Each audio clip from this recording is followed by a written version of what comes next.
Yeah, ladies and gentlemen, we live right here, Rev T Sports Revival. I'm Tavon Fennell at DC Hype Man. Rev T is where you can find me at on social media. I'm here with my man, Paulie, at 334 over there on Twitter, y'all.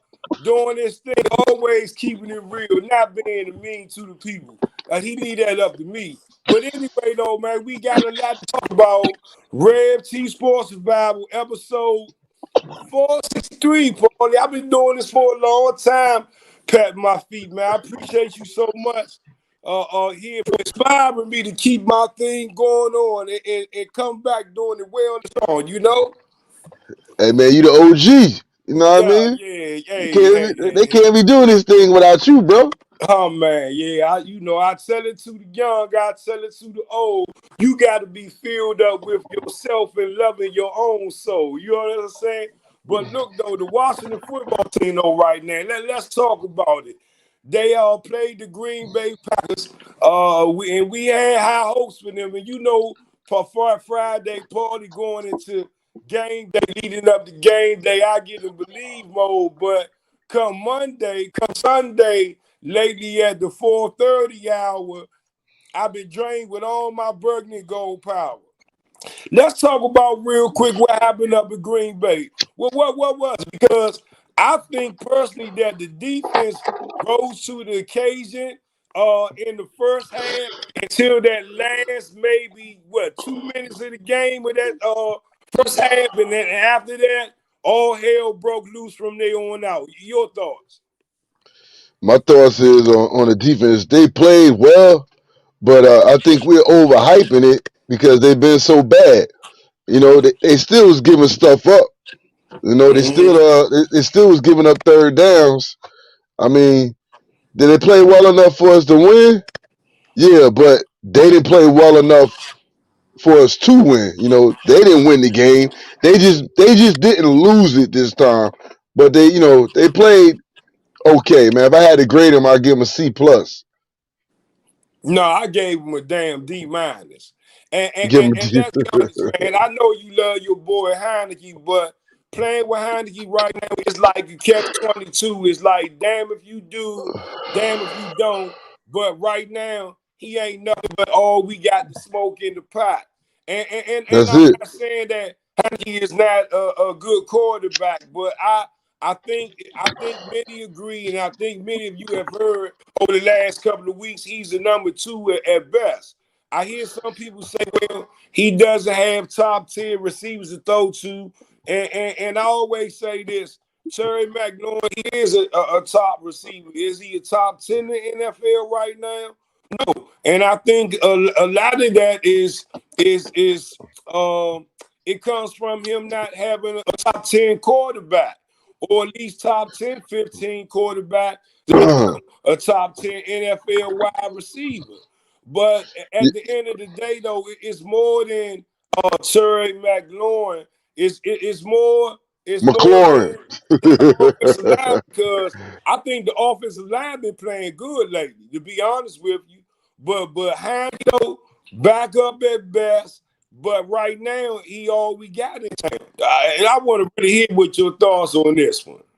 Yeah, that's what I was about to say, man. All that is he a backup or what's his ranking? Here you Even with go. Terry, man. Here you Even with go. Terry, even with Terry McLaurin, all that doesn't matter right now. That's good talk for after the season or Mm-hmm. before the season. Right now we just need everybody to be on the same page. We need for Heineke not to turn the ball over. We need for Heineke to also make plays. He's a fine line with the way he plays. He finally came out. I think he was overthinking it the past couple of weeks. From coming from up top. They trying to let him know that, hey, you got to know how to preserve yourself. But I think he got to find that happy medium of preserving himself, but also playing with the type of reckless abandonment he does. And this thing with Terry, while you was talking, I was thinking about something like Terry has kind of struggled over the past couple of weeks with some drops and things.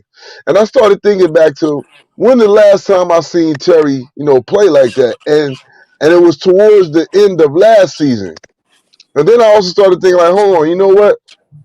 Terry came up on the injury report a couple of weeks back. Yeah, You know, that's what I was about to say. and that's when that's when he Cliff started said. having, and that's when and since then that's when he started having drop problems. So and in the last year he was injured. He had two sprained ankles, and he had a couple of drops here and there. So maybe we're just not hearing about it from Terry because he's the type of guy, he's not going to use an injury as an excuse.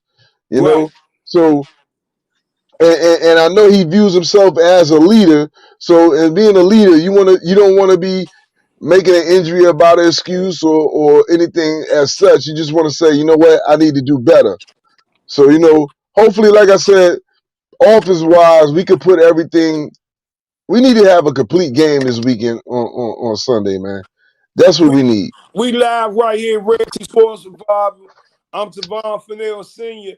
Hashtag Rev T is where you can find me at all over social media at DC Hype Man on TikTok, Twitter, what is it? Instagram, the only stand like you can. There with my man Paulie over there. We talking about that Green 34 over there on Twitter. Always good to chop it up with you and tell you some words that even if it's talking about the green or the hardwood on the basketball court. Paulie, he ready there for you. But Oh, you know that. Hey, my one thing, boy's about to come on in a minute. yeah, that's what I'm trying to say. But that's why I'm moving along with him, I think, because there's some things I really want to go on my mind, and as more I get more acclimated back to doing things and getting into a rhythm right now, with what I'm doing, we're gonna do a lot of more short sports revivals too, Paul. Even if we get it for what we think or feel about something for 15 minutes, we gonna talk about it. But let's talk about this new kicker because if you know I've been real hard on Dustin Sugarfoot Hopkins, who's no longer a Washington football team. Did somebody pick that Bama up yet, Paulie? I think somebody picked him up.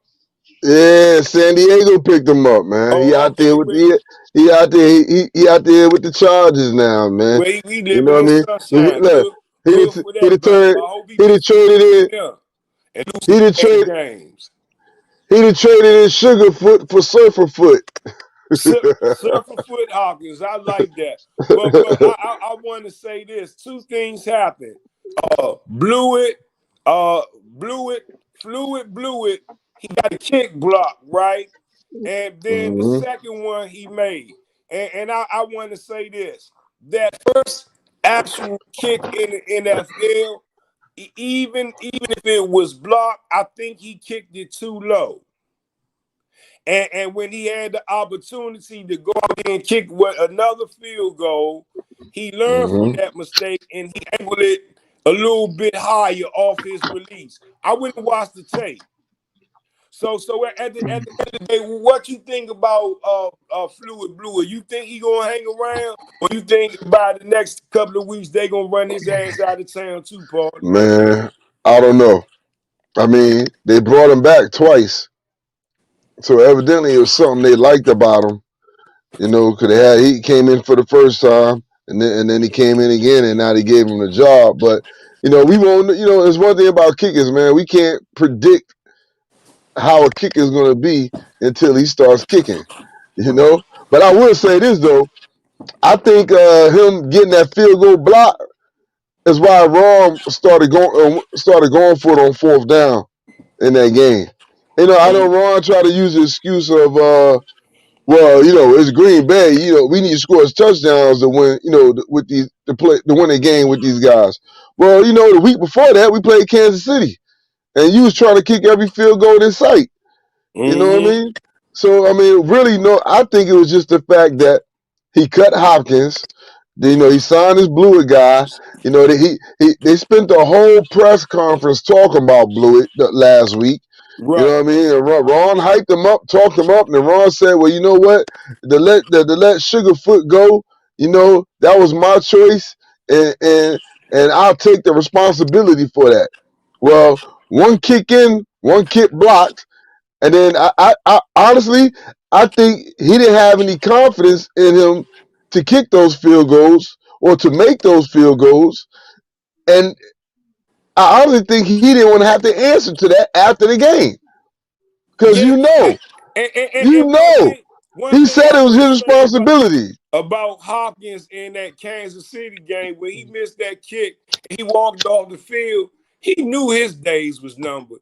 He knew his days was numbered. To me, it looked like he was telling Bama's goodbye. Trust me. It went wrong, but because let me tell you something. If Ron Rivera and the Washington football team and Mark you would have kept him on the roster another week, and he would have went out there with the field goal, one of those defensive players or one of those special teams players was going to whip his ass on that sideline or No, attempt to no, anyhow. I wouldn't say that. I wouldn't say that. But and I'm gonna tell you this though. I mean, even though me personally, I've been calling for Dustin Hopkins to be cut the past 4 years, and I, been hearing it from the fans all year long. That wasn't the right time to cut a kicker. That wasn't Maybe the right time to cut a kicker. Not with everything that was going on. For your first move to try to make changes and to send messages to people was to cut the kicker. That way, if anything, you should have just rolled him out until All-Star, or I mean to bye week. I yeah. mean, at that point, what was the difference? You know what I mean? So I really think that Ron had rabbit ears on this one, man. You see how he's been acting since he got here about the media. He's scared of that media. So I don't know why. They ask the same damn questions every week. James Jones say no secondary point blank. You know what? I think I don't think the secondary is ready right now. I think they still got some long ways to go, right? But now you got to understand the pieces of the puzzle that has been put together to form that secondary. What's his name? William Jackson the third or whatever. He came WJ3, yeah. he came from Cincinnati, if I'm correct, right? And he wasn't a number one or a number two cornerback. He was more No, he playing wasn't. in the No, no, no, middle. no. Hmm? No, no, no, no. He was the number one quarterback. He was their first round draft pick. He was the number one guy. Right. But he had failed into, from what I read up on him, they had him more so, even if it was drafted, he wasn't the number one. They had him in a lot of nickel and slot and dime packages coverage in Cincinnati versus lining him up against the number one wide receiver.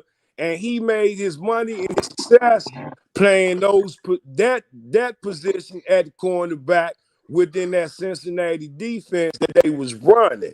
That's how Well, he got his money, well, and well they brought him here to be a me and starter you, because he was an interception hawk. Now, I'll say this. I have seen flashes of him playing good ball. He make mistakes at times. I think the refs kind of overgo it on him instead of letting them play football. But they do that in any football game. I don't really think it's a thing where they singling out the Washington football team. So I think if he could really find his balance on this new team, I think he'd be good. And Kendall Fuller, I don't believe he should be anybody's number one or number two cornerback. He's that nickel dime package slot type cornerback I was just talking about what William Jackson was doing after his first season over there in Cincinnati.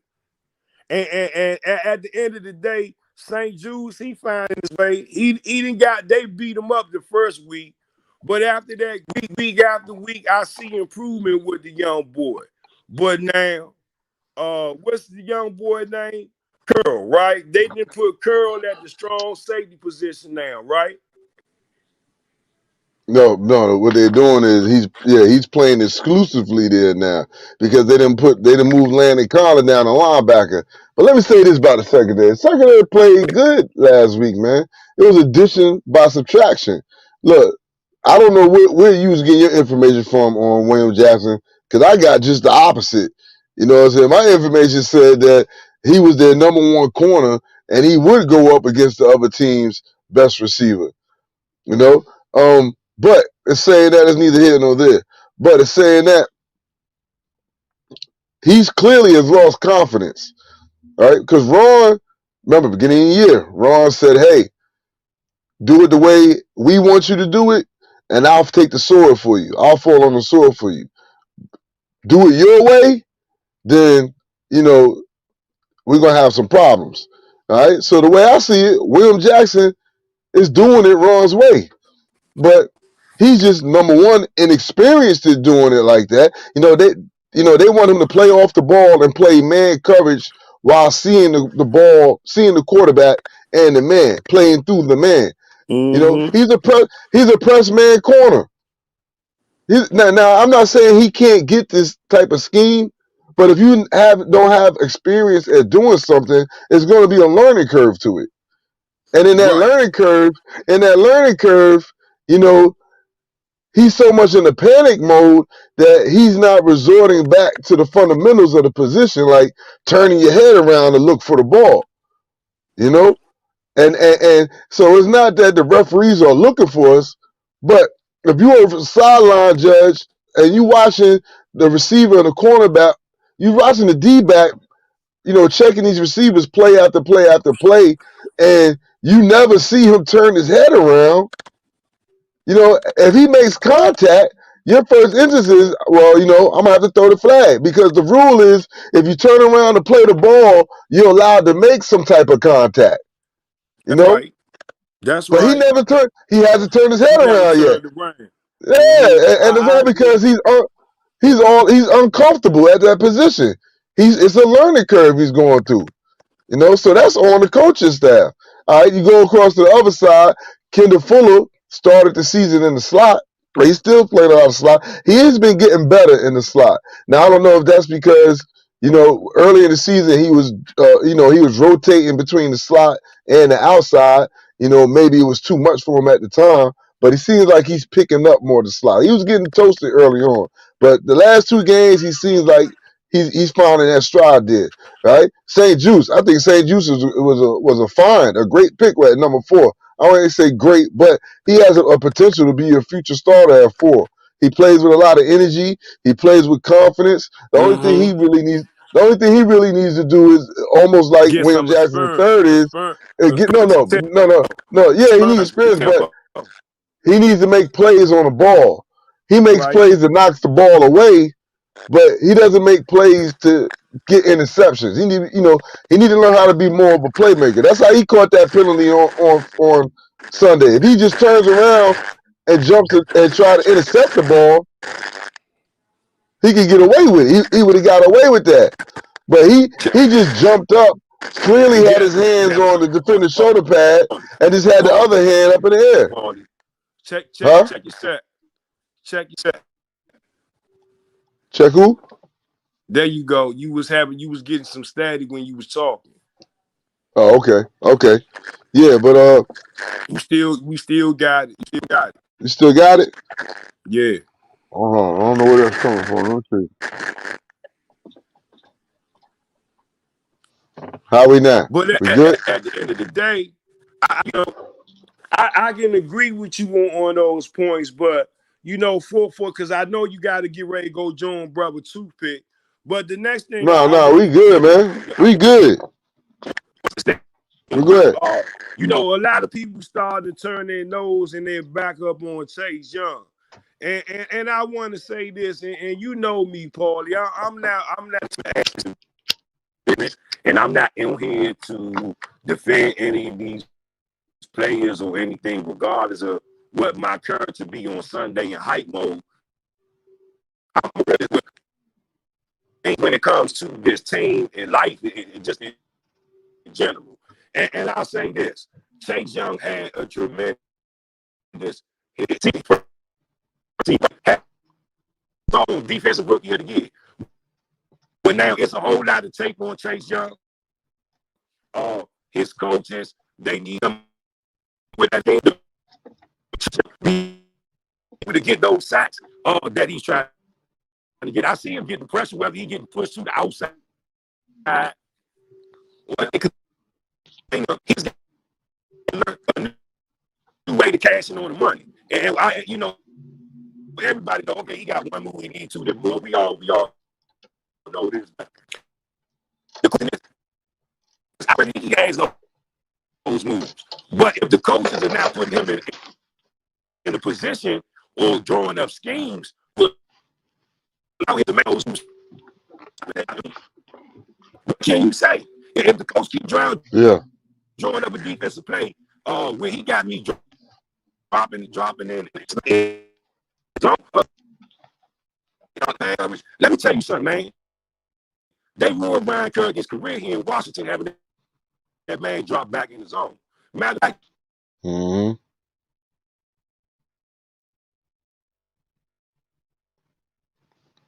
You did, Rev?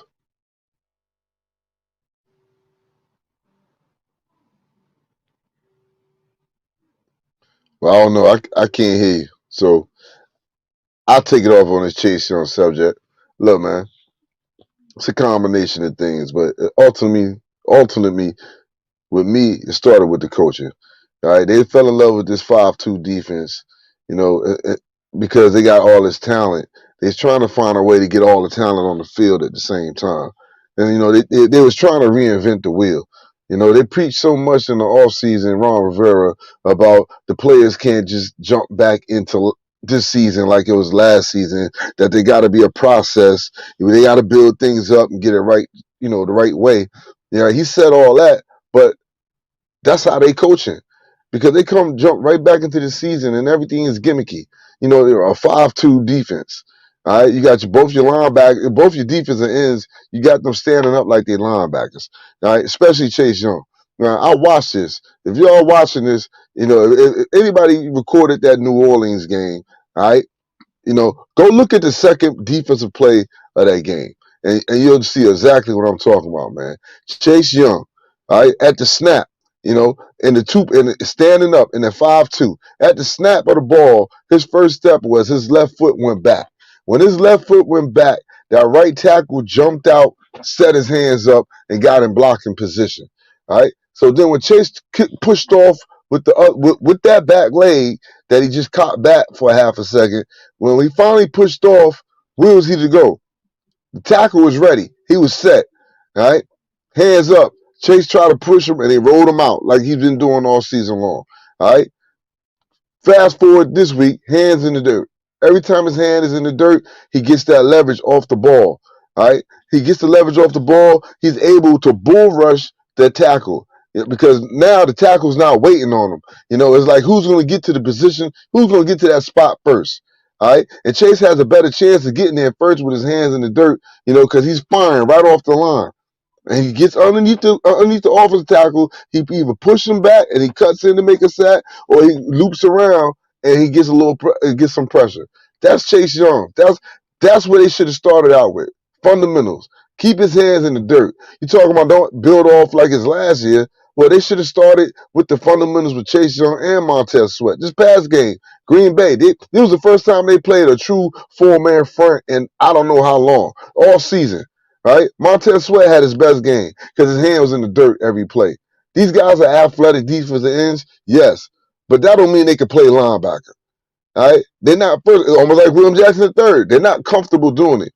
They don't have the techniques for doing it. As I just said about Chase Young putting his leg back and then firing off. You know, because your technique is your first step should be forward, not backward. You know, you're a pass rusher, not a cornerback. All right, but his first step is back. Now, so Jack Del Rio, you know, he had, I don't know, you know, if he just thought he was smarter than the room or whatever, or he was going to invent a new defense with this 5-2, but they run that thing too much. It's okay to do it, to try to switch some things up and do it like that, but you know, you don't have linebackers you don't have linebackers for this 5-2 to play that. You got two defensive ends, let them be defensive ends. All right, just rotate the damn tackles in and out the game. All right, if you want to get more talent, that's what you do. Keep them fresh. You know, that's it. But all this 5-2 killed this defense this year. Landon Collins killed this defense this year. You know, that's why Cam Curl had the best game. He had the most consistent game all season long, because he got to play the whole game. All right, I'm not going. You know, Landon, he did okay at linebacker. Let's not, let's not have a parade because he finally succumbed to playing linebacker and he made a play or two. I know he led the team in tackles. Okay. All right. We did a good job at hiding him, at linebacker. But at this point, I'm not throwing parades for Landon Collins. This dude making $14 million a year.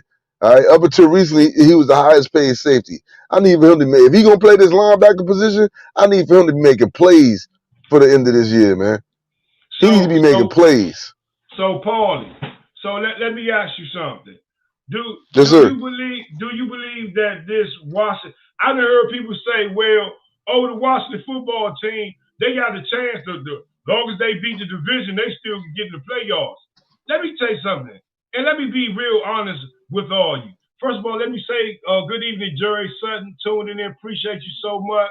Trayvon, Charles, Percival, appreciate you so much tuning in with us this evening, brother, right here, Rev T Sports Survival.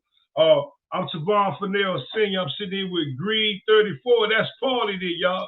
Y'all can find him on social media. But, Paulie, at the end of the day, this Washington football team, there's no way in hell's name that they could beat Dallas right now. And I'm just being honest with the people, and I'm just being honest with myself. I'm not going to sit there and say, they ready for Dallas. Oh, they ready for that. Oh, no, the hell, they ain't ready for no damn Dallas. And so at the end of the day, when it all comes down to it, I really believe that the Washington football team, if they lose to Denver, the season is pretty much done. I don't give a damn who you beat in the division, because there's no way in hell's name that they going to sit there and eke out a playoff, a wild card spot. Not the way the people in the East playing. And let me tell you something. Another team that I must say in our division that might end up giving Dallas the smoke, it is the Giants. If the Giants defense can get it together, and Daniel Jones, oh man, I'm just saying. And it's really starting to make me believe the reason why the Washington football team ended up winning the NFC East Division last season was because there was no Dak Prescott around. Hey, can I say this, man? Sure. At this point, man, it doesn't even pay to worry about the other teams. We need to get our shit together. You know what I'm saying? I hear everything you're saying. Guess what? You talking about the Cowboys right now? It's a struggle to beat any team. It's a struggle to win any game. You know what I mean? I can't. I'll be the last person to talk, shit about the other teams in the division and what they not. You know what I mean?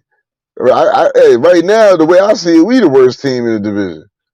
Every team we play this year in the division is going to be favored against us. I can guarantee you that. So let me ask you this, Paulie. How much more time does Ron Rivera have to put this master plan that he was putting together? Ron got at least one more year. He's solid next year. No matter what happens in this offseason, he's solid. Look, man, he got all kinds of excuses. The number one excuse is he came into this thing with no quarterback. He came into this with the promise. No, let's hear me out. Hear me out. He came into this position with the promise, or what should I say? How should I say this? He had Dwayne Haskins thrusted upon him. You know, he had fool's gold thrusted upon him, and not saying he was forced, but he had to figure out was this fool's gold or not, and that kind of stunned everything. Because if he knew he was fool's gold from the beginning, and there were no way in the world you're not telling me he wouldn't have came in with his own quarterback and started his own quarterback. Not just Kyle Allen, but somebody else. Well, I thought Kyle Allen was going to be the answer until he got hurt. And a lot of people, say they don't want to see Kyle Allen over Taylor Heinicke, but at the end of the day, I think Cal Allen, I remember a lot of people, they was on his nuts until he got hurt. And then Yeah, but Tyler Heineke came in and had that little push in the playoff. no. That's not my point though. What I'm trying to say is, if he knew Dwayne Haskins wasn't the answer from when he took the job, and he didn't have to play him, he would have went out and got somebody other than Cal Allen, like a bona fide quarterback, or at least we would have took a quarterback in the draft. Maybe not the first round, but maybe the second or the third round. You see what I'm saying? But you know, beforehand. Remember, he got there in January, and then the draft was up. You know what I mean? Right. So that's so not just Cal Allen was a just in case that this guy is not going to work out at all.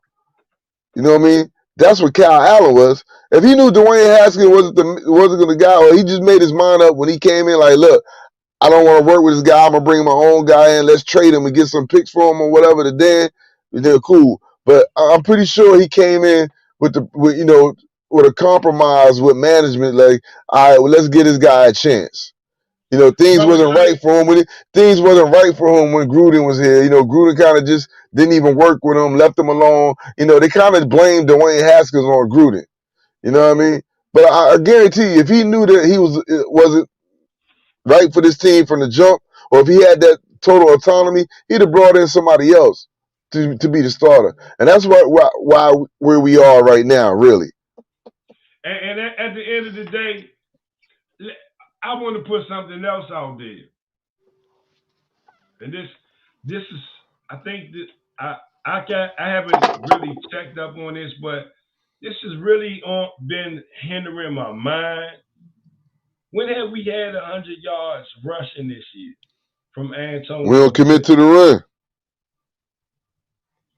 I'm just saying, these teams that are winning in the NFL right now, that have over 500 records, not just that 500, even the ones that just at 500, they have a balanced attack, or they might even have a stronger running game than passing game that they lean on. And they have running backs that average damn near 100 yards a game. Are you looking it up right now? What's he averaging for? No. Listen, we don't commit to the run, man. Even when they have good averages, they don't commit to the run. So that's all that is.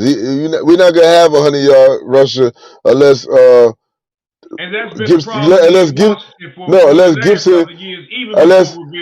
unless Gibson breaks off a 50, 60 yarder. That's the only way he getting 100 yards. Yeah. So you can't say he's not gonna see all these fantasy team lovers. They can't put Antonio Gibson. No, you can because when healthy, he catches ball out of backfields and all that too. But what I'm saying is, he probably average about 16 carries a game. He's a you know what I mean? A player like him need to have at least 25 carries. He's a Bama, and I told you once that we said it last year when we started doing the show, and I was talking about Antonio Gibson when he put them damn teeth in his mouth. Talking about, look at his damn glittering teeth. And I said he better stop worrying about showing people them damn teeth and worrying about putting yards on the damn field. And, well, I ain't gonna say nothing. But I think he a good player though. Don't get me wrong. I think the youngin' a good player, but still though, I ain't all on gonna lose my mind over that Bama like that neither. You did? He's still a Bama. He ain't proved nothing to me yet. And I don't give a damn about who the quarterback is. Quarterback ain't got nothing to do with the way he be buck shuffling. When Antonio Gibson goes straight downhill, and then start buck shuffling his feet and cutting and whatever, he's good. But once he started dancing in the backfield, going east and west, before he even took 2 steps to go north and south, that's where he has his problems at. And I don't trust him. I don't think he a true full-time running back. And that's why he hurt and injured now. Because them hits after 8, 7 games or whatever, then finally caught up with his ass and slowing him down. I say put Jard Peterson in and let that young boy run. Especially that down in that 4th goal or 3rd and damn goal with all that damn Heineke should have just dove instead of doing that damn Call of Duty slide. That was that Call of Duty slide he did when he slid on his knee. That's what you do when you play Call of Duty playing Nuketown. Nuketown. Y'all know what Nuketown is. Let's go to some of these comments. We need to draft a quarterback next year in the 2022 NFL draft. That's coming from brother Trayvon Charles Percival. And then Jerry Sutton, we appreciate you so much. He say, we're playing not to lose. This coaching staff is a joke. DB's playing 7 yards off the line with a third down and 4 yards to first down, and they backpedal. That's the scheme is Deshaun Everett. He played safety last year when Collins got hurt. Last year, and team's wide receiver had alligator's arms. Facts. The people that Facts. The people that talk about what's going on with the Facts. That's another guy I want on the bench, McCain. Who that Bobby McCain they got from Miami. Yeah. That need to be DeShaver Everett. That needs to be Shays Everett in that spot. Him and Curl last year had a nice chemistry going between the two of them back there, man. He's a Bama McCain. Yeah, he's a Bama, man. I mean, and let me tell you something.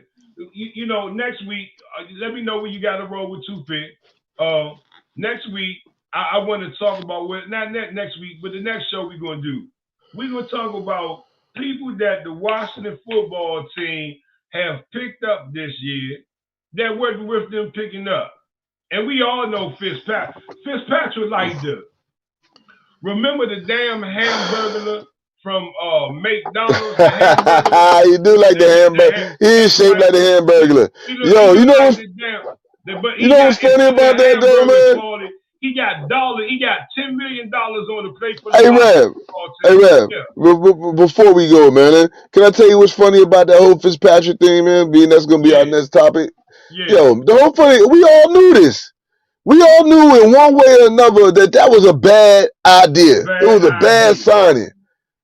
We all knew it. The people that like me who eventually, and still I wanted Heineke, but the people who was okay with him being here eventually, like me, the only thing was we just was okay with it because we was like at that point like F it, that's my team, that's the decision they made. Let's go with it. But we're hearing about this before he even signed, and then immediately when he signed, we all knew it was a bad idea, one way or the other. He old. That's my quarterback. He old. I love him. Now, not only did he only throw interceptions, he's old. Come on, he broke his hip. He ain't coming back from that, man. It's a wrap on that. I'm telling you. Hey, Paulie, so let me ask you this then real quick, right? In all honest and truth, right? The Washington football team, do you think the team is really cursed? Nah, man, that's just some. I don't believe in that, man. That's just some. No. We just got a bad owner. That ain't the curse of a bad owner. That's all. You know what I'm saying? Leadership starts at the top. Yo, this man sent his wife out there to the owners' meeting to take the brunt of the blame. Oh, she don't know what the hell she do. And that's not to knock women in their empowerment. No, I love our black women. I love our white women. I love all our women. And women, hey, listen here, let me tell you something. Man made this and man made that, but we couldn't do none of that without a woman, Jack. You know what I'm talking about? I'm just saying like real talk. So at the end of the day, but in this particular case, bad move all the way around. And me personally, they hired Jason Wright, correct? Right? Whether you want to say he playing the token role, buck shuffling role, or whatever, that's his job. That's who they hired. Not for him necessarily go to the owners meeting and speak, but if Dan Snyder, quote unquote, is supposed to be on this bullshit suspension or whatever for a year from the football team, but he's at every damn game away and at home regardless still.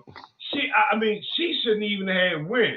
The Washington football team owner shouldn't have been invited this year, and Jason Wright should have been sent as the damn ambassador, being representative, being the team president because of all of this foolishness. But at the end of the day, and I know some of you people don't want to hear this, and I know some of you think I really don't like Jason Wright. I don't like him, dislike him as a person, but his decisions that he has made as the president of the Washington football team, dealing with the team, dealing with the situation with me, and some other things, I don't like. And the thing about it is, if Jason Wright is coming here to make change, well, he's No, going no, to no, no, manage. Rev. No. Hold on. Let me finish. Let me finish myself out so you understand where I'm coming from. If he was brought in here to do this change, then somewhere along the line, I don't really think that he's been given the 100% full control to do that change. Because if it was so that he had that power and that control, a man with his ability and his background as far as management and being, corporations and stuff like that, he would have Rev, said no. He would have said no Rev. to the Sean Taylor thing off the jump, and he Hey, didn't do it. Yeah, Rev, listen. You right on what you're saying and all that, but you can just sum up in one simple thing, man. Everybody got a boss.